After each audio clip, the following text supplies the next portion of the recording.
Blood ತೋರಿಸ್ತೀನಿ ನೋಡ್ಕೊ. On ಮಾಡಿದ್ಯಾ? ಯಾ ಆಗೈತೆ. ಒಂದು ಬ್ಲಡ್ ತೋರಿಸ್ತೀನಿ ನೋಡ್ಕೊ.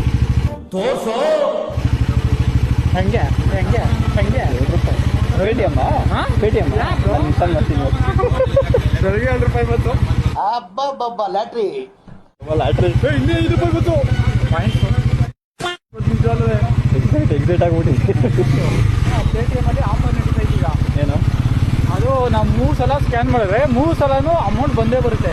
3 ಸಲ ಆದ್ಮೇಲೆ ಮುಂಡ ಮುಚ್ತದೆ.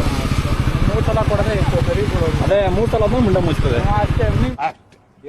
ನೀವು 3 ಪೇಮೆಂಟ್ ಮಾಡಬೇಕು, ಸ್ಕ್ಯಾನ್ ಮಾಡಿ ಪೇಮೆಂಟ್ ಮಾಡಬೇಕು. ಅದೇ ಗುರು 3 ಪೇಮೆಂಟ್ ಅಮೌಂಟ್ ಬರ್ತದಲ್ಲ. ನನ್ನ ಮೇಲೆ ಹಣೆ ಇಟ್ಟು ಇಲ್ಲಾಂದ್ರೆ ಬರೀ ಟೋಕನ್ಗಳು. ಸರಿ ಈಗ ಹುಡುಗರು 3 ಪೇಮೆಂಟ್ ಮಾಡ್ಬಿಟ್ಟು ಅಮೌಂಟ್ ಎತ್ಕೊಂಡು ಅನಿಷನ್ ಮಾಡ್ಬೋದಲ್ಲ. ಮಾಡ್ಕೋಬೋದು. 2 ರೂಪಾಯಿ 4 ರೂಪಾಯಿ 6 ರೂಪಾಯಿ 10 ರೂಪಾಯಿ 20 ರೂಪಾಯಿ ಬರ್ತದೆ. ಎಷ್ಟು ಚೀಪ್ ಅನಿಸ್ಬಿಡ್ತು ಅಂದ್ರೆ ಥೋ ನಿಮ್ಮ ಈ ತರದೆಲ್ಲ